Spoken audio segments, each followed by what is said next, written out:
हा घावणा बघा किती मस्त जाळीदार आणि पातळ बनलाय ते। सकाळच्या नाश्त्याला हलका फुलका काही खायचं आहे पण चवदार पण पाहिजे तर त्यासाठी घावणे आणि चटणी हा उत्तम पर्याय आहे। मी जी चटणी या रेसिपीमध्ये दाखवले त्याचं कॉम्बिनेशन घावण्यांसोबत अप्रतिम लागतं। तांदूळ कोणताही घेतला तरीही घावणे मात्र जाळीदार आणि सॉफ्ट बनणारच। त्यासाठी व्हिडिओमध्ये दाखवलेल्या टिप्स आणि ट्रिक्स बघण्यासाठी व्हिडिओ शेवटपर्यंत पहा। रेसिपी सुरू करण्याआधी जर तुम्ही विभाज घरगुती मेजवानी चॅनलला जर अजूनही सबस्क्राइब केलं नसेल तर पटकन सबस्क्राइब करा आणि बेल बटन प्रेस करा, म्हणजे तुम्हाला आमच्या अशाच नवीन व्हिडिओचे नोटिफिकेशन सर्वात आधी मिळतील। चला तर पटकन रेसिपीला सुरुवात करूया। मी इथे 1 कप तांदूळ घेतलेत। रोजच्या वापरातलेच तांदूळ आहेत, कोणतेही स्पेशल घावण्यांसाठी तांदूळ आणलेले नाहीत। रेशनच्या तांदळांचा सुद्धा तुम्ही इथे वापर करू शकता। तांदूळ आपल्याला 2 ते 3 वेळा स्वच्छ धुवून घ्यायचे आहेत। 2 ते 3 वेळा तांदूळ स्वच्छ धुतल्यावरती ह्यामध्ये पाणी घेऊन 4 ते 5 तास तांदूळ भिजवून घ्यायचे, म्हणजे तांदूळ छान बारीक वाटले जातात। रात्रभर भिजवला तरीही चालेल। चटणी बनवून घेऊयात। मिक्सरच्या जारमध्ये 1 वाटी ओलं खोबरं घेऊयात। अर्धी वाटी कोथिंबीर घ्यायची आहे। 3 तिखट हिरव्या मिरच्या, 1 इंच आलं कट करून घेतलंय, 7 ते 8 लसूण कट केलेले आहेत त्या घेतल्या। 1 टीस्पून जिरं घेऊयात, 1 टीस्पून साखर, चवीप्रमाणे मीठ घेऊयात आणि अर्धा लिंबू घेतलाय त्याचा रस पिळून घेऊयात। लिंबूचा रस आणि साखरेमुळे चटणीला छान चटकदारपणा येतो। आता थोडंसं पाणी घेऊन चटणी वाटून घेऊयात। चटणी वाटून झालेली आहे। ही बघा छान बारीक वाटून घेतली आहे। आता ही एका बाउलमध्ये ट्रान्सफर करून घेऊयात।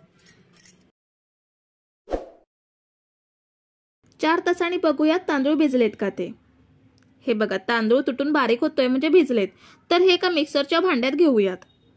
पूर्ण पाणी काढून टाकायचे आणि मिक्सरच्या भांड्यात घ्यायचे।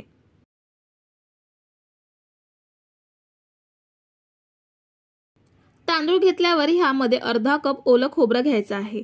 ओल्या खोबऱ्यामुळे तांदूळ कोणताही असला तरी घावणे मात्र सॉफ्ट होतात।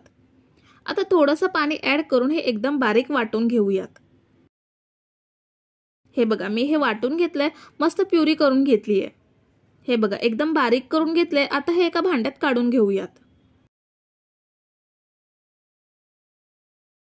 आता 1 कप पाणी मिक्सरच्या भांड्यात घेऊन भांड्याला लागलेली तांदळाची पेस्ट काढून घेऊयात।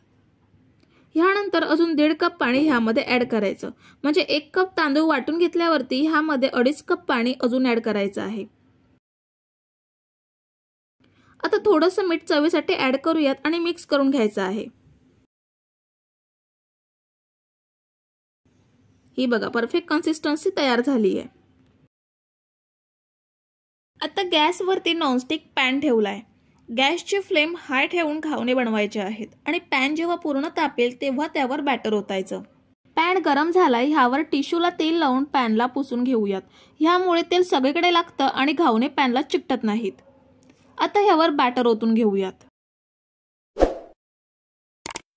बॅटर ओतल्यावर ह्या पद्धतीने पॅन हलवायचा, म्हणजे कुठे जास्त बॅटर राहिलं असेल तर ते रिकाम्या जागेत बसतं आणि घावना सगळीकडून एकसारखा बनतो। जर असं नाही केलं तर एका साइडला जाड आणि दुसऱ्या साइडला पातळ असा बनण्याची शक्यता असते। आता गॅस हाय फ्लेम वरती ठेवूनच घावना भाजून घेऊयात। मी ह्यावर झाकण ठेवत नाही, कारण झाकण ठेवल्यावरती वरच्या साइडला पाणी सुटतं आणि घावना जेव्हा आपण फोल्ड करतो तेव्हा तो पूर्णपणे चिकटतो। पण मी झाकण न ठेवता घावणे बनवून घेते, म्हणजे ते मस्त सुटसुटीत बनतात। हे बघा घावण्याने साइड सोडलेत, आता काढून घेऊयात आणि बाकीचे घावणे सुद्धा ह्या पद्धतीने बनवून घेऊयात।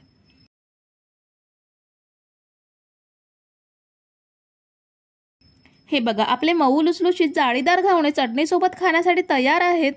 तर मंडळी रेसिपीबद्दलचं तुमचं मत कमेंट करा आणि चॅनलला अजून जर सबस्क्राइब केलं नसेल तर पटकन सबस्क्राइब करा आणि बेल बटन प्रेस करून ऑलला क्लिक करा। थँक्यू।